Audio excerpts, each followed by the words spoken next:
ਸੋਰਠ ਮਹੱਲਾ ਪਹਿਲਾ। ਅਲਖ ਅਪਾਰ ਅਗੰਮ ਗੋਚਰ, ਨਾ ਤਿਸ ਕਾਲ ਨਾ ਕਰਮ। ਜਾਤ ਅਜਾਤ ਅਜੂਨੀ ਸੰਭਵ, ਨਾ ਤਿਸ ਭਾਉ ਨਾ ਭਰਮਾ। ਸਾਚੇ ਸਚਿਆਰ ਵਿਟਹੁ ਕੁਰਬਾਨ, ਨਾ ਤਿਸ ਰੂਪ ਵਰਨ ਨਹੀਂ ਰੇਖਿਆ। ਸਾਚਾ ਸ਼ਬਦ ਨੀਸਾਨ ਰਹਾਉ, ਨਾ ਤਿਸ ਮਾਤ ਪਿਤਾ ਸੁਤ ਬੰਧਪ। ਨਾ ਤਿਸ ਕਾਮਨਾ ਨਾਰੀ, ਅਕੌਲ ਨਿਰੰਜਨ ਅਪਰ ਪਰੰਪਰ। ਸਗਲੀ ਜੋਤ ਤੁਮਾਰੀ, ਘਟ ਘਟ ਅੰਤਰ ਬ੍ਰਹਮ ਲੁਕਾਇਆ। ਘਟ ਘਟ ਜੋਤ ਸਬਾਈ, ਬਜਰ ਕਪਾਟ ਮੁਕਤੇ ਗੁਰਮਤੀ। ਨਿਰਭੈ ਤਾੜੀ ਲਾਈ, ਜੰਤ ਉਪਾਏ ਕਾਲ ਸਿਰਜੰਤਾ। ਵਸਗਤ ਜੁਗਤ ਸਬਾਈ, ਸਤਿਗੁਰ ਸੇਵ ਪਦਾਰਥ ਪਾਵਹਿ। ਛੂਟਹਿ ਸ਼ਬਦ ਕਮਾਈ, ਸੂਚੈ ਭਾਂਡੈ ਸਾਚ ਸਮਾਵੈ। ਵਿਰਲੇ ਸੂਚਾਚਾਰੀ, ਤੰਤੈ ਕਉ ਪਰਮ ਤੰਤ ਮਿਲਾਇਆ।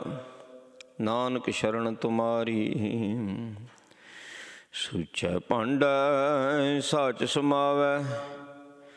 ਵਿਰਲੇ ਸੂਚਾਚਾਰੀ, ਤੰਤੈ ਕਉ ਪਰਮ ਤੰਤ ਮਿਲਾਇਆ। ਨਾਨਕ ਸ਼ਰਨ ਤੁਮਾਰੀ। ਵਾਹਿਗੁਰੂ ਜੀ ਕਾ ਖਾਲਸਾ, ਵਾਹਿਗੁਰੂ ਜੀ ਕੀ ਫਤਿਹ। ਧੰਨ ਧੰਨ ਸਹਿ ਮਹਾਰਾਜ ਸੱਚੇ ਪਾਤਸ਼ਾਹ ਜੀ, ਸ਼੍ਰੀ ਗੁਰੂ ਗ੍ਰੰਥ ਸਾਹਿਬ ਜੀਓ।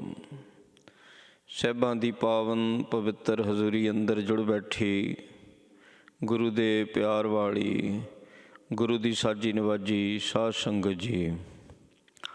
ਗੁਰੂ ਸਾਹਿਬ ਮਹਾਰਾਜ ਸੱਚੇ ਪਾਤਸ਼ਾਹ ਜੀ ਨੇ ਬੜੀ ਮਿਹਰ ਕਿਰਪਾ ਕੀਤੀ ਹੈ। ਅੰਮ੍ਰਿਤ ਵੇਲੇ ਗੁਰੂ ਚਰਨਾਂ ਵਿੱਚ ਹਾਜ਼ਰੀ ਭਰਨ ਦਾ ਸੁਭਾਗਾ ਸਮਾਂ ਪ੍ਰਾਪਤ ਹੋਇਆ ਹੈ। ਅੰਮ੍ਰਿਤ ਵੇਲੇ ਤੋਂ ਨਿਤਨੇਮ ਦੀਆਂ ਬਾਣੀਆਂ ਦੇ ਜਾਪ ਹੋਏ।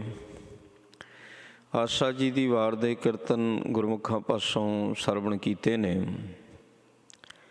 ਅਤੇ ਚੱਲ ਰਹੀ ਲੜੀਵਾਰ ਕਥਾ ਆਦਿ ਸ਼੍ਰੀ ਗੁਰੂ ਗ੍ਰੰਥ ਸਾਹਿਬ ਜੀ ਦੀ ਗੁਰੂ ਕਿਰਪਾ ਦੇ ਨਾਲ ਆਪਾਂ ਇਹ ਸਰਵਣ ਕਰਨੀ ਹੈ। ਇਹ ਪਾਵਨ ਸ਼ਬਦ 597 ਅੰਕ 'ਤੇ ਸੁਸ਼ੋਭਿਤ ਹੈ। ਸੋਰਠ ਮਹੱਲਾ ਪਹਿਲਾ। ਸੋਰਠ ਰਾਗ ਹੈ, ਉਂਝ ਠੱਠੇ ਨੂੰ ਸਿਹਾਰੀ ਹੈ ਲੱਗੀ ਹੋਈ, ਮਤਲਬ ਸੋਰਠ ਰਾਗਣੀ ਹੈ। ਮਹੱਲਾ ਪਹਿਲਾ।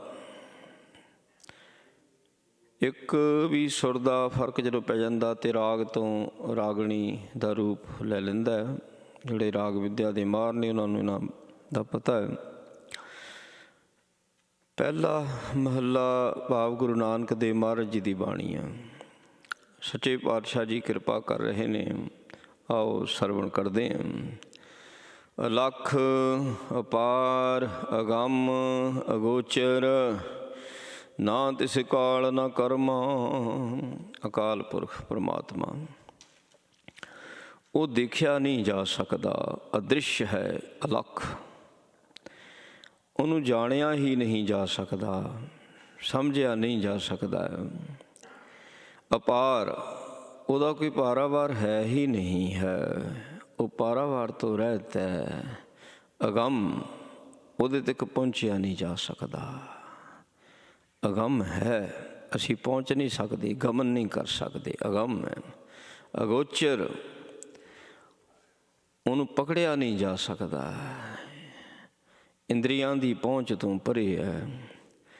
ਨਾ ਤਿਸ ਕਾਲ ਉਹਨੂੰ ਮੌਤ ਨਹੀਂ ਹੈ। ਫਿਰ ਕਰਮਾਂ ਦੇ ਅਧੀਨ ਨਹੀਂ ਹੈ। ਅਸੀਂ ਸਾਰੇ ਕਰਮਾਂ ਦੇ ਅਧੀਨ। ਕਰਮਾਂ ਦੇ ਨਾਲ ਹੀ ਸਾਡਾ ਜਨਮ ਹੈ ਅਤੇ ਕਰਮਾਂ ਦੇ ਨਾਲ ਹੀ ਸਾਡੀ ਰਿਸ਼ਤੇਦਾਰੀਆਂ ਆ। ਪੂਰਵ ਜਨਮ ਕੇ ਮਿਲੇ ਸੰਜੋਗੀ, ਜਿੱਦਾਂ ਮਹਾਰਾਜ ਕਹਿੰਦੇ, ਇਹ ਕਰਮਾਂ ਦੇ ਅਧੀਨ ਸਾਰਾ ਕੁਛ ਹੈ। ਪਰ ਉਹ ਕਰਮਾਂ ਦੇ ਅਨੁਸਾਰ ਫਲ ਦੇਣੇ ਵਾਲਾ ਆ, ਪਰ ਉਹ ਆਪ ਕਰਮਾਂ ਦੇ ਅਧੀਨ ਨਹੀਂ ਹੈ। ਕਹਿੰਦੇ ਨੇ ਜਾਤ ਅਜਾਤ ਅਜੂਨੀ ਸੰਭਵ, ਨਾ ਤਿਸ ਭਾਉ ਨਾ ਭਰਮਾ। ਕੋਈ ਉੱਚੀ ਨੀਵੀਂ ਜਾਤ ਵਿੱਚ, ਜਾਤਾਂ ਤਾਂ ਬੰਦੇ ਦੀਆਂ ਬਣਾਈਆਂ, ਰੱਬ ਨੇ ਥੋੜ੍ਹੀ ਬਣਾਏ ਸੀ। ਖੱਤਰੀ ਬ੍ਰਾਹਮਣ ਸ਼ੂਦਰ ਵੈਸ਼ ਰੱਬ ਨੇ ਨਹੀਂ ਬਣਾਏ। ਰੱਬ ਨੇ ਤਾਂ ਮਾਨਸ ਦੀ ਇੱਕ ਜਾਤ ਬਣਾਈ ਹੈ। ਕਹਿੰਦੇ ਮਾਨਸ ਕੀ ਜਾਤ ਸਭ ਇੱਕ ਹੈ ਪਹਿਚਾਨ ਬੋ। ਅਤੇ ਇਸ ਕਰਕੇ ਜੋ ਬੰਦੇ ਦੀਆਂ ਜਾਤਾਂ ਬਣੀਆਂ ਹੋਈਆਂ ਨਾ, ਰੱਬ 'ਤੇ ਨਹੀਂ ਲਾਗੂ। ਕੋਈ ਕਹੇ ਵੀ ਉਹ ਖੱਤਰੀਆਂ ਦੀ ਕੁਲ 'ਚ ਹੈ, ਸੋਢੀਆਂ ਦੀ, ਬੇਦੀਆਂ ਦੀ, ਨਹੀਂ। ਇਹ ਤਾਂ ਅਸੀਂ ਕਿਹਾ ਹੋਇਆ, ਅਸੀਂ ਬਣਾ ਲਿਆ ਸਿਸਟਮ ਇਹ। ਉਹ ਕਿਸੇ ਇੱਕ ਜਾਤ ਵਿੱਚ ਆ ਕੇ ਕਿਸੇ ਇੱਕ ਜਾਤ ਦਾ ਥੋੜ੍ਹੀ ਹੈ। ਹੁਣ ਕੁੱਲ ਵਿੱਚ ਤਾਂ ਆਉਣਾ ਹੀ ਆ, ਕੋਈ ਬੇਦੀ, ਸੋਢੀ, ਖੱਤਰੀ। ਕਿਸੇ ਕੁੱਲ ਵਿੱਚ ਆ ਕੇ ਕੁੱਲ ਦਾ ਥੋੜ੍ਹੀ ਹੋ ਜਾਣਾ, ਪੀਸੀ ਕੁੱਲ ਦਾ ਹੋ ਗਿਆ, ਇੰਝ ਥੋੜ੍ਹੀ ਹੋ ਜੂ। ਇਸ ਕਰਕੇ ਉਹ ਜਾਤ ਵਾਲਾ ਉਹਦਾ ਹੈ ਨਹੀਂ ਸਿਸਟਮ। ਕਹਿੰਦੇ ਅਜੂਨੀ ਹੈ, ਜੋਨਾਂ 'ਚ ਨਹੀਂ ਆਉਂਦਾ, ਉਹ ਜੋਨਾਂ 'ਚ ਨਹੀਂ ਹੈ। ਹਾਲਾਂਕਿ ਸਾਰੀਆਂ ਜੋਨਾਂ ਉਸ ਦੀਆਂ ਬਣਾਈਆਂ ਹੋਈਆਂ। 84 ਲੱਖ ਜੋਨ ਅਕਾਲ ਪੁਰਖ ਦੀ ਬਣਾਈ ਹੋਈ ਹੈ, ਪਰ ਆਪ ਕਿਸੇ ਵੀ ਜੋਨ ਵਿੱਚ ਨਹੀਂ ਆਉਂਦਾ ਜੀ। ਫਿਰ ਉਹਦੀ ਹੋਂਦ ਕਿੱਦਾਂ ਆ? ਕਹਿੰਦੇ ਸੰਭਵ, ਉਹ ਆਪਣੇ ਆਪ ਤੋਂ ਪ੍ਰਕਾਸ਼ ਹੈ। ਸੰਭਵ ਆਪਣੇ ਆਪ ਦੇ ਵਿੱਚੋਂ ਹੈ। ਆਪਣਾ ਕਰਤਾ ਉਹ ਆਪ ਹੈ। ਉਹ ਕਿਸੇ ਜੋਨ ਦੁਆਰਾ ਉਸ ਦਾ ਜਨਮ ਨਹੀਂ ਹੈ। ਨਾ ਤਿਸ ਭਾਉ ਪਿਆਰ ਹੁੰਦਾ, ਪਰ ਇੱਥੇ ਭਾਉ ਦਾ ਅਰਥ ਹੈ ਮੋਹ। ਪ੍ਰਕਰਣ ਦੇ ਹਿਸਾਬ ਨਾਲ ਅਰਥ ਬਦਲਦੇ ਆ। ਉਹਨੂੰ ਕਿਸੇ ਦੇ ਨਾਲ ਮੋਹ ਨਹੀਂ ਹੈ, ਮੋਹ ਤੋਂ ਰਹਿਤ ਹੈ। ਹੁਣ ਨੰਨਾ ਭਰਮ ਦੇ ਨਾਲ, ਨਾ ਭਰਮਾ, ਉਹ ਭਰਮ 'ਚ ਨਹੀਂ ਹੈ। ਭਰਮ ਥੋੜ੍ਹੀ ਆ ਕੋਈ। ਹੁਣ ਇੰਨੀ ਦੁਨੀਆ ਉਹਨੇ ਬਣਾ ਦਿੱਤੀ, ਉਹਨੂੰ ਕੋਈ ਭਰਮ ਪਿਆ ਵੀ ਇਹ ਮੇਰੇ ਹੀ ਆ ਸਾਰੇ, ਵੀ ਇਹਨੂੰ ਸੱਚ ਕਰਕੇ ਮੰਨਿਆ ਹੋਵੇ। ਅਸੀਂ ਤਾਂ ਇੱਕ ਸਾਡਾ ਟੱਬਰ ਹੁੰਦਾ 2 4 5 7 ਜੀ ਹੈ, ਕਹਿੰਦੇ ਮੇਰੇ ਆ, ਬਸ ਉਹਨਾਂ ਦੀ ਖਾਤਰ ਮਰਦੇ ਆ, ਟੁੱਟਦੇ ਆ, ਭੱਜਦੇ ਆ। ਦੁਖੀ ਤਾਂ ਸੀ ਦੁਖੀ, ਉਹ ਸੁਖੀ ਤਾਂ ਸੀ ਸੁਖੀ। ਕਿਉਂਕਿ ਆਪਣਾ ਮੰਨ ਲਿਆ, ਮੋਹ ਪੈ ਗਿਆ। ਉਹਨੇ ਏਡੀ ਵੱਡੀ ਕਾਇਨਾਤ ਰਚ ਦਿੱਤੀ, ਕਿਹਦੇ ਵਿੱਚ ਮੋਹ ਉਹਦਾ? ਜਨਮ ਦੇ ਰਿਹਾ ਹੈ, ਉਹ ਪਾਲਣਾ ਕਰ ਰਿਹਾ ਹੈ, ਖਤਮ ਵੀ ਕਰ ਰਿਹਾ ਹੈ। ਮੋਹ ਨਹੀਂ ਹੈ। ਸੋ ਭਰਮ ਵੀ ਨਹੀਂ ਹੈ ਵੀ ਹਾਂ ਵੀ ਆਹ ਨਹੀਂ, ਇੱਦਾਂ ਨਾ ਹੋ ਜਾਵੇ, ਆਹ ਨਾ ਹੋ ਜਾਵੇ, ਕਿਉਂਕਿ ਸਾਰਾ ਕੁਝ ਤਾਂ ਉਹਨੇ ਆਪ ਕਰਨਾ। ਭਰਮ ਕਾਹਦਾ? ਜਦੋਂ ਆਪਾਂ ਕੰਮ ਜਿਹੜਾ ਆਪ ਕਰਨਾ ਹੁੰਦਾ, ਕਾਹਦਾ ਭਰਮ ਥੋੜ੍ਹੀ ਹੁੰਦਾ ਉਹਦੇ ਵਿੱਚ। ਕੋਈ ਭਰਮ ਨਹੀਂ ਹੁੰਦਾ। ਸੋ ਇਹ ਆਪਾਂ ਰੋਜ਼ ਭਰਮ ਦੇ ਵਿੱਚ ਅਤੇ ਭਰਮ ਤੋਂ ਰਹਿਤ ਇਹ ਜ਼ਿੰਦਗੀ ਵੇਖਦੇ ਹਾਂ ਜੀ। ਜਿਹੜੀ ਭਰਮ ਤੋਂ ਰਹਿਤ ਜ਼ਿੰਦਗੀ ਹੁੰਦੀ, 'ਚ ਆਨੰਦ ਬੜਾ। ਕਿਸੇ 'ਤੇ ਕੋਈ ਦੋਸ਼ ਨਹੀਂ। ਪਤਾ ਮੇਰੇ ਕੋਲੋਂ ਹੋਇਆ, ਕਿਤੇ ਦੋਸ਼ ਦੇਵਾਂਗੇ? ਕਿਤੇ ਦੋਸ਼ ਨਹੀਂ। ਸੋ ਇੰਝ ਭਰਮ ਤੋਂ ਰਹਿਤ ਜਿਹੜੀ ਜ਼ਿੰਦਗੀ ਹੈ, ਇਹ ਬੜਾ ਆਨੰਦ ਦਿੰਦੀ ਹੈ। ਅਕਾਲ ਪੁਰਖ ਜਿਹੜਾ ਆ, ਉਹ ਭਰਮ ਤੋਂ ਰਹਿਤ ਹੈ। ਹਾਂ, ਉਹਦਾ ਨਾਮ ਜਪਣ ਦੇ ਨਾਲ ਭਰਮ ਤੋਂ ਰਹਿਤ ਹੋਈਦਾ। ਉਹਦਾ ਨਾਮ ਜਪੋ, ਭਰਮ ਤੋਂ ਰਹਿਤ। ਬਾਣੀ ਪੜ੍ਹੋ, ਭਰਮ ਤੋਂ ਰਹਿਤ। ਆ ਜੋ ਟੈਨਸ਼ਨਾਂ, ਫਿਕਰ, ਚਿੰਤਾਵਾਂ, ਭਰਮ ਹੈ। ਥੋੜ੍ਹਾ ਚਿਰ ਟਾਈਮ ਕੱਢ ਕੇ ਨਾ, ਥੋੜ੍ਹਾ ਚਿਰ ਐਵੇਂ 2 ਮਿੰਟ ਲੱਗਦੇ ਮਸੀਂ, ਬਸ ਅਰਦਾਸ ਬੇਨਤੀ ਕਰਨ ਦੇ ਨਾਲੇ ਭਰਮ ਹੋ ਜਾਂਦਾ ਜੀ। ਫਿਰ ਕਿੱਥੋਂ ਬਲ ਆ ਜਾਂਦਾ, ਫਿਰ ਕਿੱਥੋਂ ਅੰਦਰ ਸਪਿਰਿਟ ਆ ਜਾਂਦੀ ਹੈ। ਭਰਮ ਡਰਾਉਂਦਾ ਬੰਦੇ ਨੂੰ, ਭਰਮ ਡਰਾਉਂਦਾ ਹੈ। ਜਦੋਂ ਉਹਦਾ ਨਾਂ ਲਿਆ, ਭਰਮ ਚੱਕਿਆ ਗਿਆ, ਇਹ ਡਰ ਤੋਂ ਰਹਿਤ ਹੋ ਜਾਂਦਾ। ਇਹਨੂੰ ਕੁਛ ਮਿਲਿਆ ਥੋੜ੍ਹੀ, ਹੈ ਨਾ, ਪਤਾ ਥੋੜ੍ਹੀ ਲੱਗਾ ਕਿਸੇ ਗੱਲ ਦਾ, ਪਰ ਡਰ ਕਿੱਥੇ ਗਿਆ? ਕਿਉਂਕਿ ਉਹਦਾ ਨਾਂ ਲਿਆ। ਉਹਦਾ ਨਾਂ ਲੈਣ ਦੇ ਨਾਲ ਡਰ ਭੱਜਦਾ, ਬਾਣੀ ਦੇ ਨਾਲ ਡਰ ਭੱਜਦਾ ਹੈ। ਸਾਚੇ ਸਚਿਆਰ ਵਿਟਹੋਂ ਕੁਰਬਾਨ। ਪ੍ਰਮਾਤਮਾ ਸੱਚਾ ਹੈ, ਉਹ ਸੱਚਾ ਹੈ। ਜਿਹੜੇ ਉਹਦੇ ਨਾਲ ਜੁੜਦੇ ਨੇ ਉਹਨੂੰ ਕਿਹਾ ਜਾਂਦਾ ਸਚਿਆਰ।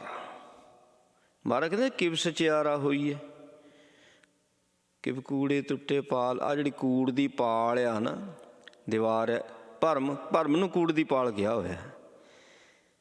ਇਹ ਕੱਢ ਦਿਓ, ਇਹ ਟੁੱਟ ਜਵੇ, ਇਹ ਢਹਿ ਢੇਰੀ ਹੋ ਜਵੇ, ਇਹ ਸਚਿਆਰ ਹੋ ਜਾਂਦਾ ਜੀ। ਜਿੰਨਾ ਚਿਕਰ ਸੰਸਾਰ ਹੈ, ਸੰਸਾਰਕ ਬਿਰਤੀ ਵਾਲਾ, ਉਨਾ ਚਿਕਰ ਕੂੜ ਹੈ। ਜਦੋਂ ਸੰਸਾਰ ਦੀ ਬਿਰਤੀ ਅੰਦਰੋਂ ਚਲੇ ਗਈ, ਇਹ ਸਚਿਆਰ ਹੋ ਗਿਆ ਜੀ। ਨਾ ਕਿਤੇ ਜਾਣਾ ਪਿਆ, ਨਾ ਕਿਤੇ ਆਉਣਾ ਪਿਆ ਜੀ। ਸਿਰਫ ਫੀਲਿੰਗ ਚੇਂਜ ਕਰਨੀ ਪੈਂਦੀ ਹੈ, ਹੋਰ ਕੁਛ ਨਹੀਂ ਕਰਨਾ ਪੈਂਦਾ, ਫੀਲਿੰਗ ਚੇਂਜ ਕਰਨੀ ਪੈਂਦੀ ਹੈ। ਹੁਣ ਇੱਥੇ ਕਹਿੰਦੇ ਨੇ ਸਾਚੇ ਸਚਿਆਰ, ਉਹ ਸੱਚਾ ਹੈ, ਉਹਨੂੰ ਜਪਣੇ ਵਾਲੇ ਸਚਿਆਰ ਹੋ ਗਏ। ਅਤੇ ਇੱਥੇ ਗੁਰੂ ਨਾਨਕ ਦੇਵ ਜੀ ਕਹਿੰਦੇ ਮੈਂ ਉਹਨਾਂ ਤੋਂ ਕੁਰਬਾਨ ਹਾਂ, ਵਿਟਹੋਂ ਕੁਰਬਾਨ। ਸਚਿਆਰਾਂ ਤੋਂ ਕੁਰਬਾਨ ਜਾਂਦਾ ਹੈ ਗੁਰੂ, ਸਚਿਆਰਾਂ ਤੋਂ ਕੁਰਬਾਨ ਜਾਂਦਾ। ਹੁਣ ਕਿੰਨੇ ਸਿੱਖ ਜਿਹੜੇ ਮਰ ਨਾਲ ਜੋੜੇ ਸਚਿਆਰ ਬਣੇ ਅਤੇ ਸਤਿਗੁਰੂ ਜੀ ਕੁਰਬਾਨ ਹੋਏ ਆ।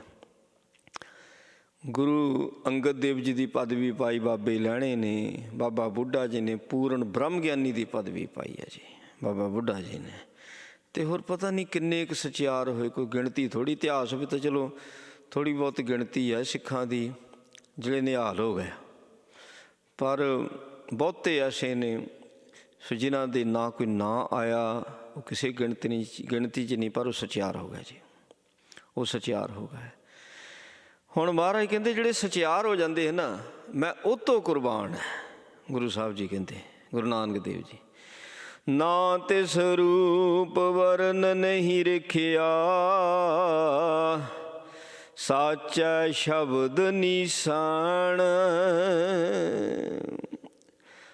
ਮਹਾਰਾਜ ਜੀ ਕਹਿੰਦੇ ਵੀ ਉਹਦਾ ਕੋਈ ਰੂਪ ਨਹੀਂ ਹੈ, ਉਹਦਾ ਕੋਈ ਵਰਨ ਰੰਗ ਨੂੰ ਵੀ ਕਹਿੰਦੇ ਨੇ। ਅਤੇ ਵਰਨ ਜਿੱਦਾਂ ਖੱਤਰੀ, ਬ੍ਰਾਹਮਣ, ਸ਼ੂਦਰ, ਵੈਸ਼, 4 ਵਰਨ ਨੇ ਨਾ, ਇਹਨਾਂ ਨੂੰ ਵੀ ਵਰਨ ਕਿਹਾ ਜਾਂਦਾ ਹੈ। ਉਹਦਾ ਕੋਈ ਰੂਪ ਰੰਗ ਨਹੀਂ, ਕੋਈ ਵਰਨ ਨਹੀਂ ਹੈ। ਅਕਾਲ ਪੁਰਖ ਦਾ ਨਾ ਰੇਖਿਆ, ਰੇਖਾਵਾਂ ਜਿੱਦਾਂ ਹੱਥਾਂ ਦੀਆਂ ਲਕੀਰਾਂ ਹੁੰਦੀਆਂ। ਦੂਜਾ ਰੇਖਿਆ ਤੋਂ ਮਤਲਬ ਹੁੰਦਾ ਚਿੱਤਰ, ਰੇਖਾਵਾਂ ਖਿੱਚ ਕੇ ਚਿੱਤਰ ਬਣਦਾ, ਇਸ ਕਰਕੇ ਰੇਖਿਆ ਆਪਾਂ ਚਿੱਤਰ ਨੂੰ ਵੀ ਕਹਿ ਦਿੰਦੇ। ਉਹਦਾ ਕੋਈ ਚਿੱਤਰ ਨਹੀਂ ਹੈ।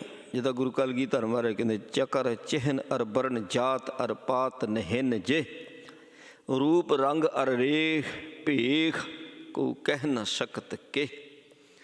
ਉਹਦਾ ਕੋਈ ਚਿੱਤਰ ਨਹੀਂ ਹੈ ਕਹਿੰਦੇ, ਨਾ ਰੇਖਿਆ। ਫਿਰ ਕਿੱਦਾਂ ਕਹਿੰਦੇ ਉਹਨੂੰ ਮਿਲੀ ਦਾ, ਕਿੱਦਾਂ ਵੀ ਪ੍ਰਸ਼ਨ ਹੈ। ਮਾਰ ਕਹਿੰਦੇ ਮਿਲੀ ਦਾ ਨਹੀਂ, ਕਹਿੰਦੇ ਉਹ ਨਾ ਪ੍ਰਗਟ ਹੁੰਦਾ ਹੈ, ਪ੍ਰਗਟ। ਹੁਣ ਜਿਹੜੀ ਚੀਜ਼ ਪ੍ਰਗਟ ਹੁੰਦੀ ਹੈ ਉਹ ਬਣਾਈ ਥੋੜ੍ਹੀ ਜਾਂਦੀ ਹੈ।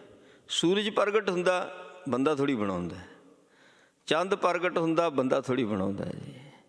ਹੁਣ ਆਪਾਂ ਸ਼ੀਸ਼ੇ ਦੇ ਮੂਹਰੇ ਖੜ੍ਹ ਜਾਂਦੇ ਹਾਂ ਅਤੇ ਸਾਡਾ ਰੂਪ ਸ਼ੀਸ਼ੇ ਵਿੱਚ ਪ੍ਰਗਟ ਹੁੰਦਾ। ਉਹ ਥੋੜ੍ਹੀ ਵੀ ਸ਼ੀਸ਼ੇ ਵਿੱਚ ਆਪਾਂ ਬਰੁਸ਼ ਲੈ ਕੇ ਤਾਂ ਆਪਣਾ ਚਿੱਤਰ ਬਣਾਉਂਦੇ ਹਾਂ ਨਾ, ਉਹ ਪ੍ਰਗਟ ਹੁੰਦਾ। ਜਿਹੜੀ ਚੀਜ਼ ਪ੍ਰਗਟ ਹੁੰਦੀ ਹੈ ਨਾ, ਉਹ ਬਣਾਈ ਨਹੀਂ ਜਾਂਦੀ। ਸੋ ਉਹਦਾ ਕੋਈ ਰੂਪ ਨਹੀਂ, ਕੋਈ ਰੰਗ ਨਹੀਂ, ਕੋਈ ਰੇਖ ਨਹੀਂ। ਅਤੇ ਸੱਚੇ ਪਾਤਸ਼ਾਹ ਜੀ ਕਹਿੰਦੇ ਉਹ ਪ੍ਰਗਟ ਹੁੰਦਾ। ਕਹਿੰਦੇ ਕਿੱਦਾਂ ਪ੍ਰਗਟ ਹੁੰਦਾ? ਕਹਿੰਦੇ ਸੱਚ ਹੈ ਸ਼ਬਦ, ਆਹ ਗੁਰਬਾਣੀ ਦੇ ਨਾਲ ਨੀਸਾਨ ਪ੍ਰਗਟ ਹੁੰਦਾ ਹੈ। ਨੀਸਾਨ ਸੁਭਾਵ ਜਦੋਂ ਪ੍ਰਗਟ ਹੋ ਗਿਆ ਨਾ, ਉਹ ਸ਼ਬਦ ਹੀ ਇਸ ਦਾ ਨਿਸ਼ਾਨ ਬਣ ਜਾਂਦਾ ਹੈ। ਨਿਸ਼ਾਨ ਹੁੰਦਾ ਪ੍ਰਮਾਣ ਪੱਤਰ। ਸੋ ਉਹਦੇ ਅੰਦਰੋਂ ਪ੍ਰਗਟ ਹੋਇਆ ਅਤੇ ਉਹਦੇ ਮਸਤਕ 'ਤੇ ਆਣ ਕੇ ਉਹ ਚਮਕਦਾ ਹੈ। ਜਿਹਦੇ ਅੰਦਰ ਪ੍ਰਗਟ ਹੁੰਦਾ ਮਸਤਕ 'ਤੇ ਆਣ ਕੇ ਤੇ ਚਮਕਦਾ। ਕਹਿੰਦੇ ਉਹ ਜਿਹੜਾ ਨਿਸ਼ਾਨ ਹੈ, ਐਸਾ ਪ੍ਰਮਾਣ ਪੱਤਰ ਹੈ, ਫਿਰ ਦਰਗਾਹ ਤਾਈਂ ਕੋਈ ਰੋਕ ਟੋਕ ਨਹੀਂ ਕਿਸੇ ਕਿਸਮ ਦੀ ਵੀ। ਇਹ ਜਿਹੜਾ ਨਿਸ਼ਾਨ ਹੈ, ਜਦੋਂ ਮੱਥੇ ਤੋਂ ਅੰਦਰ ਪ੍ਰਗਟ ਹੋਇਆ, ਮੱਥੇ 'ਤੇ ਉਹ ਪ੍ਰਗਟ ਹੋ ਰਿਹਾ, ਅੰਦਰੋਂ ਪ੍ਰਗਟ ਹੋ ਗਿਆ, ਮੱਥੇ 'ਤੇ ਪਤਾ ਲੱਗਦਾ ਮੁੱਖ 'ਤੇ। ਅਤੇ ਇੱਥੇ ਇਸ ਸੰਸਾਰ ਦੇ ਵਿੱਚ ਵੀ ਬੜੀ ਜੈ ਜੈਕਾਰ ਮਹਾਰਾਜ ਕਰਾਉਂਦੇ ਨੇ। ਕਿਉਂ? ਕਿਉਂਕਿ ਕਰਮਾਂ ਦਾ ਉੱਤੇ ਪ੍ਰਭਾਵ ਨਹੀਂ ਪੈ ਸਕਦਾ।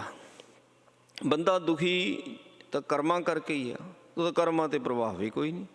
ਇਸ ਕਰਕੇ ਉਹ ਬੜਾ ਆਨੰਦ ਵੀ ਉਸ ਦਾ ਜੀਵਨ ਹੁੰਦਾ। ਕਹਿੰਦੇ ਆਪ ਵੀ ਆਨੰਦ ਦੇ ਵਿੱਚ ਹੈ ਅਤੇ ਸੰਗੀ ਸਾਥੀ ਵੀ ਆਨੰਦ ਵਿੱਚ ਹੁੰਦੇ ਨੇ। ਰਹਾਉ ਨਾ ਤਿਸ ਮਾਤ ਪਿਤਾ ਸੁਤ ਬੰਧਪ, ਨਾ ਤਿਸ ਕਾਮ ਨਾ ਨਾਰੀ। ਅਕਾਲ ਪੁਰਖ ਦੀ ਕੋਈ ਮਾਤਾ ਹੋਵੇਗੀ ਜਿਸ ਨੇ ਉਸ ਨੂੰ ਜਨਮ ਦਿੱਤਾ ਹੈ?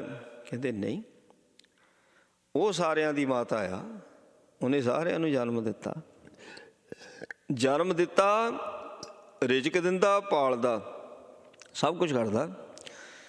ਹੁਣ ਮਾਂ ਤਾਂ ਉਦੋਂ ਮਾਂ ਬਣੀ ਜਦੋਂ ਬੱਚੇ ਨੂੰ ਜਨਮ ਦਿੰਦੀ ਹੈ। ਹੁਣ ਮਾਂ ਜਦੋਂ ਬੱਚਾ ਗਰਭ ਵਿੱਚ ਹੈ, ਮਾਂ ਨਹੀਂ ਪਾਲ ਸਕਦੀ ਉਹਨੂੰ, ਪਾਲ ਹੀ ਨਹੀਂ ਸਕਦੀ। ਗਰਭ 'ਚ ਕੌਣ ਪਾਲਦਾ? ਵੱਡੀ ਮਾਂ ਤਾਂ ਫਿਰ ਆਪੇ ਹੀ ਹੋਇਆ ਜਿਹੜਾ ਗਰਭ ਵਿੱਚ ਵੀ ਪਾਲਦਾ। ਵੱਡੀ ਮਾਤਾ ਤਦੇ ਕਹਤਾ ਔਰ ਗੁਰਦੇਵ ਮਾਤਾ ਗੁਰਦੇਵ ਪਿਤਾ, ਪਰ ਉਸ ਦੀ ਕੋਈ ਮਾਤਾ ਨਹੀਂ ਹੈ। ਨਾ ਤਿਸ ਮਾਤ ਪਿਤਾ, ਉਸਦਾ ਕੋਈ ਪਿਤਾ, ਕਹਿੰਦੇ ਪਿਤਾ ਵੀ ਕੋਈ ਨਹੀਂ ਹੈ। ਸੁੱਤ ਬੰਧਪ, ਉਸਦਾ ਕੋਈ ਪੁੱਤਰ, ਉਸਦਾ ਕੋਈ ਰਿਸ਼ਤੇਦਾਰ, ਇੱਦਾਂ ਦਾ ਮੋਹ ਦਾ ਜੰਜਾਲ ਹੈ ਨਹੀਂ ਉਸਦਾ। ਇਹ ਸਾਰੇ ਮਾਇਆ ਦੇ ਨੇ, ਮਾਇਆ ਨੇ ਜੰਜਾਲ ਪਾਏ ਹੋਏ ਨੇ ਸਾਰਿਆਂ ਨੂੰ। ਜਿਹੜਾ ਰੱਬ ਦੇ ਨਾਲ ਜੁੜ ਗਿਆ ਉਹਦਾ ਜੰਜਾਲ ਕੱਟਿਆ ਗਿਆ, ਕਿਉਂਕਿ ਡਾਇਰੈਕਟ ਉਹਦਾ ਰੱਬ ਦੇ ਨਾਲ ਸੰਬੰਧ ਹੋ ਗਿਆ। ਉਹ ਫਿਰ ਗੁਰੂ ਨਹੀਂ ਕਹਿੰਦਾ ਵੀ ਤੂੰ ਹੀ ਮੇਰਾ ਪਿਤਾ, ਤੂੰ ਹੈ ਮੇਰਾ ਮਾਤਾ, ਤੂੰ ਮੇਰਾ ਬੰਧਪ, ਤੂੰ ਮੇਰਾ ਭਰਾਤਾ। ਫਿਰ ਆਹ ਜੰਜਾਲ ਨਹੀਂ ਰਹਿੰਦਾ ਦਾ। ਅਕਾਲ ਪੁਰਖ ਦਾ ਇਹ ਮਾਤਾ ਪਿਤਾ ਸੁੱਤ ਪੁੱਤਰ ਬੰਧਪ ਰਿਸ਼ਤੇਦਾਰ, ਨਾ ਤਿਸ ਕਾਮ, ਉਹਦੇ 'ਚ ਕਾਮ ਵਾਸ਼ਨਾ ਹੀ ਨਹੀਂ ਹੈ। ਜੇ ਹੁਣ ਕਾਮ ਵਾਸ਼ਨਾ ਹੀ ਨਹੀਂ ਹੈ ਤੇ ਨਾ ਨਾਰੀ, ਨਾ ਉਹਨੂੰ ਔਰਤ ਦੀ ਲੋੜ ਪੈਂਦੀ ਕਦੇ, ਕੋਈ ਕਾਮ ਵਾਸ਼ਨਾ ਨਹੀਂ ਹੈ। ਕਾਮ ਵਾਸ਼ਨਾ ਤੋਂ ਪਰੇ। ਅਕੁਲ ਨਿਰੰਜਨ ਅਪਰ ਪਰੰਪਰ, ਸਗਲੀ ਜੋਤ ਤੂੰ ਮਾਰੀ। ਤੂੰ ਕੁੱਲ ਤੋਂ ਰਹਿਤ ਹੈ, ਤੇਰੀ ਕੋਈ ਕੁੱਲ ਨਹੀਂ ਹੈ। ਨਿਰੰਜਨ, ਮਾਇਆ ਤੋਂ ਰਹਿਤ ਹੈ, ਪਰੇ ਤੋਂ ਪਰੇ ਹੈ। ਅਪਰ ਪਰੰਪਰ, ਪਰੇ ਤੋਂ ਪਰੇ ਹੈ। ਪਰ ਆ ਜਿਹੜੇ ਤੂੰ ਬਣਾਏ ਹੋਏ ਨੇ ਜਿੰਨੇ ਜੀਆ ਜੰਤ ਨੇ, ਇਹਨਾਂ ਦੇ ਵਿੱਚ ਜੋਤ ਤੇਰੀ ਹੈ। ਸਗਲੀ ਜੋਤ ਤੁਮਾਰੀ। ਹੁਣ ਜਿੰਨੇ ਜੀਆ ਜੰਤ ਨੇ, ਸੋ ਕੱਲੀ ਮਨੁੱਖ ਜੋ ਨਹੀਂ ਲਾ ਲਓ, ਜਿਹੜੀ ਮਨੁੱਖ ਜਾਤ ਹੈ, ਤਰ੍ਹਾਂ ਤਰ੍ਹਾਂ ਦੇ ਕਈ ਪ੍ਰਕਾਰ ਦੇ ਕੰਮ ਕਰਦੇ ਫਿਰਦੇ ਆ ਸਾਰੇ। ਜੋਤ ਸਾਰੇ ਵਿੱਚ ਨਿਰੰਜਨ ਦੀ ਹੈ। ਮਨੁੱਖ ਕੋਈ ਚੋਰੀਆਂ ਕਰਦਾ, ਕੋਈ ਹੇਰਾ ਫੇਰੀਆਂ ਕਰਦਾ, ਕੋਈ ਵਾਸ਼ਨਾ ਦੇ ਵਿੱਚ ਮਸਤ ਹੈ, ਕੋਈ ਕਿੱਦਾਂ ਕੋਈ ਰੱਬ ਨੂੰ ਮੰਨਦਾ, ਕੋਈ ਨਹੀਂ ਮੰਨਦਾ। ਸੋ ਜੋਤ ਤੇਰੀ ਹੈ, ਤੇਰੀ ਜੋਤ ਵਰਤਦੀ ਵੀ, ਪਰ ਤੂੰ ਨਿਰਲੇਪ ਹੈ। ਵਿੱਚ ਬੈਠ ਕੇ ਉਹਦੇ ਕਰਮ ਅਨੁਸਾਰ ਉਹਨੂੰ ਭੁਗਤਾ ਰਿਹਾ। ਨਿਆਂ ਜੋ ਕਰਦਾ, ਪੂਰਾ ਨਿਆਂ ਕਰੇ ਕਰਤਾਰ, ਵਿੱਚ ਬੈਠ ਕੇ ਕਰਦਾ। ਆਪ ਤੂੰ ਨਿਰਲੇਪ ਰਹਿਣਾ, ਹੈਗੀ ਤੇਰੀ ਜੋਤ ਹੈ ਸਾਰੀ, ਪਰ ਤੂੰ ਆਪ ਇਹਨਾਂ ਤੋਂ ਪਰੇ ਹੈ। ਕਹਿੰਦੇ ਘਟ ਘਟ ਅੰਤਰ ਬ੍ਰਹਮ ਲੁਕਾਇਆ, ਘਟ ਘਟ ਜੋਤ ਸੁਭਾਈ। ਤੂੰ ਘਟ ਘਟ ਘਟ ਸਰੀਰ, ਘਟ ਅੰਦਰ ਹਿਰਦਾ, ਸਰੀਰ ਦੇ ਵਿੱਚ ਜਿਹੜਾ ਹਿਰਦਾ ਉਹਦੇ ਵਿੱਚ ਬ੍ਰਹਮ ਲੁਕਾ ਕੇ ਰੱਖਿਆ ਹੋਇਆ ਤੂੰ। ਹਰੇਕ ਦੇ ਵਿੱਚ ਬ੍ਰਹਮ ਹੈ। ਜੇ ਹਰੇਕ 'ਚ ਬ੍ਰਹਮ ਹੈ ਤੇ ਬ੍ਰਹਮ ਵਿਚਾਰ ਵੀ ਹਰ ਕੋਈ ਕਰ ਸਕਦਾ ਜੀ। ਇਹ 'ਚ ਪੜ੍ਹੇ ਅਨਪੜ੍ਹੇ ਦੀ ਕੋਈ ਬਾਤ ਨਹੀਂ ਹੈ ਜੀ। ਬ੍ਰਹਮ ਵਿਚਾਰ ਹਰ ਕੋਈ ਕਰ ਸਕਦਾ। ਕਿਉਂ? ਕਿਉਂਕਿ ਉਹਦੀ ਜੋਤ ਦਾ ਮਾਲਕ, ਹਰ ਇੱਕ ਉਹਦੀ ਜੋਤ ਦਾ ਮਾਲਕ ਹੈ। ਬ੍ਰਹਮ ਲੁਕਾਇਆ, ਲੁਕਿਆ ਹੋਇਆ, ਪ੍ਰਗਟ ਗੁਰੂ ਦੀ ਕਿਰਪਾ ਦੇ ਨਾਲ ਹੁੰਦਾ ਹੈ। ਘੱਟ ਘੱਟ ਜੋਤ ਸਬਾਈ ਸਾਰਿਆਂ ਦੇ ਵਿੱਚ, ਇਹ ਨਹੀਂ ਵੀ ਇੱਕ ਦੋ ਦੀ ਗੱਲ ਹੈ। ਕਹਿੰਦੇ ਹੁਣ ਜਿੰਨੀ ਉਹਨੇ ਸ੍ਰਿਸ਼ਟੀ ਬਣਾਤੀ ਸਾਰਿਆਂ ਦੇ ਵਿੱਚ ਉਹਦੀ ਜੋਤ ਹੈ। ਬਜਰ ਕਪਾਟ ਮੁਕਤੇ ਗੁਰਮਤੀ, ਨਿਰਭੈ ਤਾੜੀ ਲਾਈ। ਮੁਕਤ ਕਿੱਦਾਂ ਹੋਈਦਾ? ਸਵਾਲ ਹੈ। ਮੁਕਤ ਕਿੱਦਾਂ ਹੋਈਦਾ? ਕਹਿੰਦੇ ਵੀ ਇਹਦੇ ਨਾ, ਇਹਦਾ ਜਿਹੜਾ ਅੰਦਰਲਾ ਸਿਸਟਮ, ਕਿਉਂਕਿ ਅੰਦਰ ਇਹ ਜਾਊ ਤਾਂ ਮੁਕਤ ਹੋਣਾ, ਅੰਦਰਲਾ ਸਿਸਟਮ ਬੰਦ ਹੈ। ਪੱਥਰ ਦੇ ਦਰਵਾਜ਼ੇ ਲੱਗੇ ਹੋਏ ਨੇ। ਬੱਜਰ ਹੁੰਦਾ ਪੱਥਰ, ਕਪਾਟ ਹੁੰਦਾ ਦਰਵਾਜ਼ੇ। ਉਹ ਪੱਥਰ ਦੇ ਦਰਵਾਜ਼ੇ ਕਿਹੜੇ ਨੇ? ਆਸ ਅੰਦੇਸਾ, ਦੋਏ ਪੱਟ ਜਿਹੜੇ ਮਹਾਰਾਜ ਕਹਿੰਦੇ। ਸੋ ਇਹ ਪੱਥਰ ਦੇ ਦਰਵਾਜ਼ੇ ਨੇ ਜਿਹੜੇ ਕਿ ਬੜੇ ਘੁੱਟ ਕੇ ਬੰਦ ਨੇ, ਅਤੇ ਇਹ ਜਿੰਨਾ ਚਿਕਰ ਖੁੱਲ੍ਹਦੇ ਨਹੀਂ ਉਨਾ ਚਿਕਰ ਕਹਿੰਦੇ ਇਹ ਮੁਕਤ ਨਹੀਂ। ਕਿੱਦਾਂ ਖੁੱਲ੍ਹਦੇ ਨੇ? ਕਹਿੰਦੇ ਗੁਰਮਤੀ ਬਾਣੀ ਨਾਲ, ਗੁਰਬਾਣੀ ਦੀ ਸਿੱਖਿਆ ਲੈ ਲਓ, ਖੁੱਲ੍ਹ ਜਾਂਦੇ ਨੇ। ਜਦੋਂ ਹੀ ਇਹ ਦਰਵਾਜ਼ਾ ਖੁੱਲ੍ਹਦਾ, ਬੱਜਰ ਕਪਾਟ ਨਿਰਭੈ ਤਾੜੀ ਲਾਈ, ਫਿਰ ਸਮਾਧੀ ਲੱਗਦੀ। ਉੱਥੇ ਨਿਰਭੈ ਦੀ ਅਵਸਥਾ, ਉੱਥੇ ਡਰ ਨਹੀਂ ਹੈ, ਕੋਈ ਚਿੰਤਾ ਨਹੀਂ ਹੈ, ਕੋਈ ਫਿਕਰ ਨਹੀਂ ਹੈ। ਉਹ ਅਵਸਥਾ ਦੀ ਪ੍ਰਾਪਤੀ ਹੈ। ਜਾਣਤੇ ਉਪਾਏ ਕਾਲ ਸਿਰਜੰਤਾ, ਵਸਗਤ ਜੁਗਤ ਸਬਾਈ। ਜਿੰਨੇ ਜੀਆ ਜੰਤ ਨੇ ਸਾਰਿਆਂ ਨੂੰ ਉਸਨੇ ਪੈਦਾ ਕੀਤਾ, ਸਾਰਿਆਂ ਦੇ ਸਿਰ ਦੇ ਉੱਤੇ ਕਾਲ ਨੂੰ ਬਿਠਾਲ ਦਿੱਤਾ। ਭਾਈ ਮੌਤ ਤੋਂ ਕੋਈ ਪਰੇ ਨਹੀਂ ਹੈ, ਮਰਨਾ ਸਭਨਾਂ ਨੇ ਹੈ। ਸਾਰਿਆਂ ਦੇ ਸਿਰ ਦੇ ਉੱਤੇ ਕਹਿੰਦੇ ਕਾਲ ਨੂੰ ਬਿਠਾਲ ਦਿੱਤਾ। ਕਾਲ ਸਿਰ ਜਨਤਾ, ਵਸਗਤ ਜੁਗਤ ਸਬਾਈ। ਅਤੇ ਸਾਰਿਆਂ ਦੀ ਜੀਣ ਦੀ ਜਿਹੜੀ ਜੁਗਤ ਹੈ ਉਹ ਉਹਦੇ ਹੱਥ ਦੇ ਵਿੱਚ ਹੈ। ਇਹਦਾ ਮਤਲਬ ਕਾਲ ਵੀ ਫਿਰ ਉਹਦੇ ਹੁਕਮ 'ਚ ਹੀ ਹੈ। ਜਨਮ ਉਹਦੇ ਹੁਕਮ ਦੇ ਵਿੱਚ ਹੈ, ਮੌਤ ਉਹਦੇ ਹੁਕਮ ਦੇ ਵਿੱਚ ਹੈ। ਕਿਉਂਕਿ ਸਾਡੀ ਜਿਉਣ ਦੀ ਜੁਗਤੀ ਜਿਹੜੀ ਉਹਦੇ ਵੱਸ, ਮਤਲਬ ਅਸੀਂ ਸਾਰੇ ਉਹਦੇ ਵੱਸ ਵਿੱਚ ਹੈ। ਇੱਕ ਇੱਕ ਸਾਹ ਜਿਹੜਾ ਸਾਡੀ ਜਿਹੜੀ ਲਾਈਫ ਹੈ ਕਰਤੇ ਪੁਰਖ ਦੇ ਵੱਸ ਦੇ ਵਿੱਚ। ਇਹ ਲਾਈਫ ਸਾਡੀ ਉਸਨੇ ਆਪਣੇ ਹੱਥ ਵਿੱਚ ਕਹਿੰਦੇ ਰੱਖੀ ਹੋਈ ਹੈ। ਸਤਿਗੁਰ ਸੇਵ ਪਦਾਰਥ ਪਾਵਹਿ, ਛੂਟਹਿ ਸ਼ਬਦ ਕਮਾਈ। ਉਹਨੇ ਨਾਮ ਪਦਾਰਥ ਪਾਇਆ, ਸਾਡੇ ਅੰਦਰ ਟਿਕਾਇਆ ਅਤੇ ਗੁੱਝਾ ਰੱਖਿਆ ਹੋਇਆ ਅਕਾਲ ਪੁਰਖ ਨੇ। ਜਦੋਂ ਸਤਿਗੁਰੂ ਜੀ ਦੀ ਸੇਵਾ ਕਰਦੇ ਫਿਰ ਇਹ ਨਾਮ ਪਦਾਰਥ ਅੰਦਰੋਂ ਹੀ ਪ੍ਰਾਪਤ ਹੁੰਦਾ ਹੈ।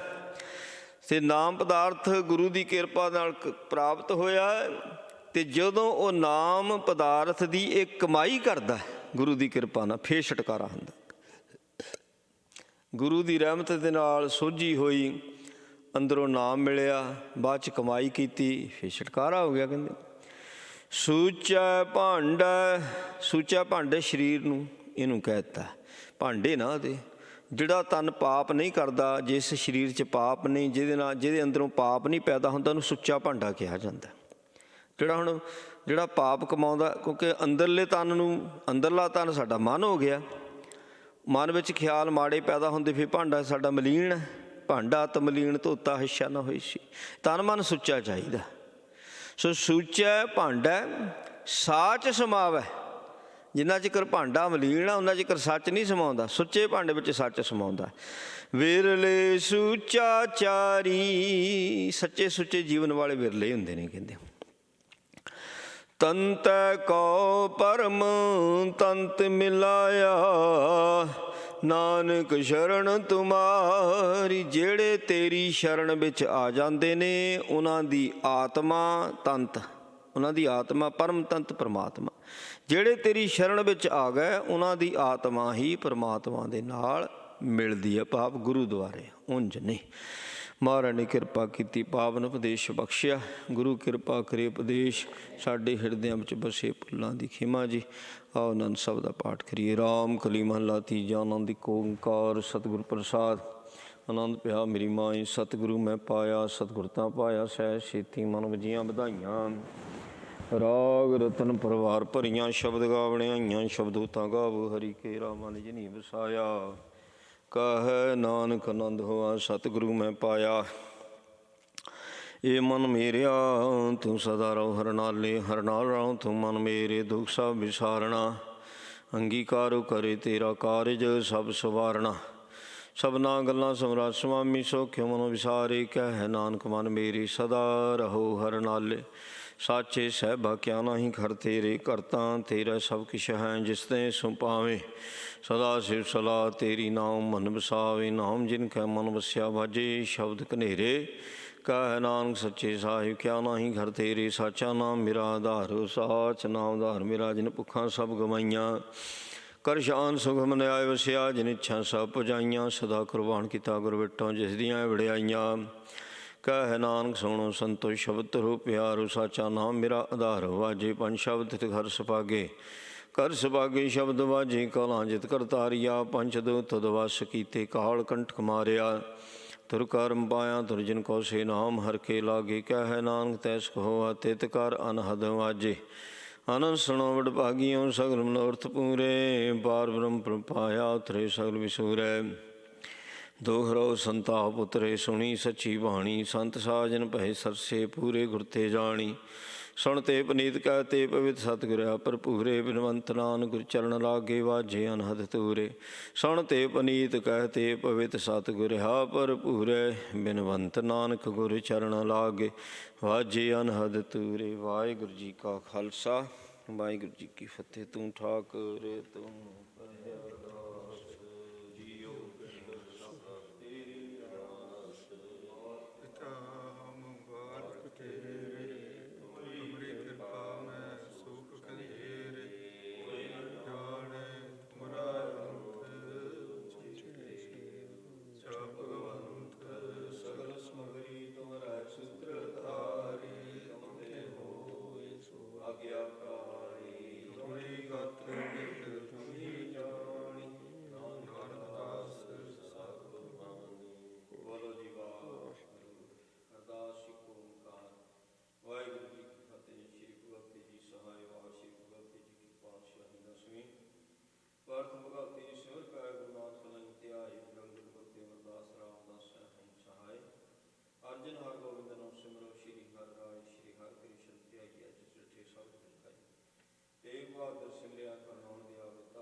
ਸਤਿਨਾਮ ਸ਼੍ਰੀ ਵਾਹਿਗੁਰੂ ਜੀਓ। ਸੋ ਕਹੋ ਟਲ ਗੁਰ ਸੇਵੀਐ ਅਹਨਸ ਸਹਿਜ ਸੁਭਾਏ। ਦਰਸ਼ਨ ਪਰਸੀਐ ਗੁਰੂ ਕੈ ਜਨਮ ਮਰਨ ਦੁਖ ਜਾਏ। ਹੋਵੈ ਸਿਫਤ ਖਸਮ ਦੀ ਨੂਰੀ ਅਰਸੋਂ ਕੁਰਸੋਂ ਚਟੀਐ। ਤੁਧ ਡਿਠੇ ਸਚੇ ਪਾਤਸ਼ਾਹ ਮਲ ਜਨਮ ਜਨਮ ਦੀ ਕੱਟੀਐ। ਧਨਾਸਰੀ ਮਹੱਲਾ ਤੀਜਾ। ਕਾਚਾ ਧਨ ਸੰਚਹਿ ਮੂਰਖ ਗਾਵਾਰ। ਮਨਮੁਖ ਭੂਲੇ ਅੰਧ ਗਵਾਰ। ਕਾਚਾ ਧਨ ਸੰਚਹਿ ਮੂਰਖ ਗਾਵਾਰ। ਮਨਮੁਖ ਭੂਲੇ ਅੰਧ ਗਵਾਰ। ਵਿਖਿਆ ਕੈ ਧਨ ਸਦਾ ਦੁਖ ਹੋਏ। ਨਾ ਸਾਥ ਜਾਏ ਨਾ ਪ੍ਰਾਪਤ ਹੋਏ। ਸਾਚਾ ਧਨ ਗੁਰਮਤੀ ਪਾਏ। ਕਾਚਾ ਧਨ ਹੁਨ ਆਵੈ ਜਾਏ। ਰਹਾਉ। ਮਨਮੁਖ ਭੂਲੇ ਸਭ ਮਰੇ ਗਵਾਰ। ਭਵ ਜਲ ਡੂਬੇ ਨਾ ਉਰਵਾਰ ਨਾ ਪਾਰ। ਸਤਿਗੁਰ ਭੇਟੇ ਪੂਰੈ ਭਾਗ। ਸਾਚ ਰਤੇ ਅਹਨਿਸ ਬੈਰਾਗ। ਚੌ ਜੁਗ ਮੈਂ ਅੰਮ੍ਰਿਤ ਸਾਚੀ ਬਾਣੀ। ਪੂਰੈ ਭਾਗ ਹਰਿ ਨਾਮ ਸਮਾਣੀ। ਸਿੱਧ ਸਾਧਿਕ ਤਰਸੈ ਸਭ ਲੋਏ। ਪੂਰੈ ਭਾਗ ਪ੍ਰਾਪਤ ਹੋਏ। ਸਭ ਕੋਈ ਸਾਚਾ ਸਾਚਾ ਹੈ ਸੋਏ। ਊਤਮ ਬ੍ਰਹਮ ਪਛਾਣੈ ਕੋਇ। ਸੱਚ ਸਾਚਾ ਸਚ ਆਪ ਦ੍ਰਿੜਾਏ। ਨਾਨਕ ਆਪੇ ਵੇਖੈ ਆਪੇ ਸਚ ਲਾਏ। ਸੱਚ ਸਾਚਾ ਸਚ ਆਪ ਦ੍ਰਿੜਾਏ। ਨਾਨਕ ਆਪੇ ਵੇਖੈ ਆਪੇ ਸਚ ਲਾਏ। ਵਾਹਿਗੁਰੂ ਜੀ ਕਾ ਖਾਲਸਾ ਵਾਹਿਗੁਰੂ ਜੀ ਕੀ ਫਤਿਹ। ਜਪੋ ਸਤਿਨਾਮ ਸਤਿਨਾਮ ਸਤਿਨਾਮ ਜੀ। ਵਾਹਿਗੁਰੂ ਵਾਹਿਗੁਰੂ ਵਾਹਿਗੁਰੂ ਜੀ। ਜਪੋ ਸਤਿਨਾਮ ਸਤਿਨਾਮ ਸਤਿਨਾਮ ਜੀ। ਵਾਹਿਗੁਰੂ ਵਾਹਿਗੁਰੂ ਵਾਹਿਗੁਰੂ ਜੀ। ਵਾਹਿਗੁਰੂ ਜੀ ਕਾ ਖਾਲਸਾ ਵਾਹਿਗੁਰੂ ਜੀ ਕੀ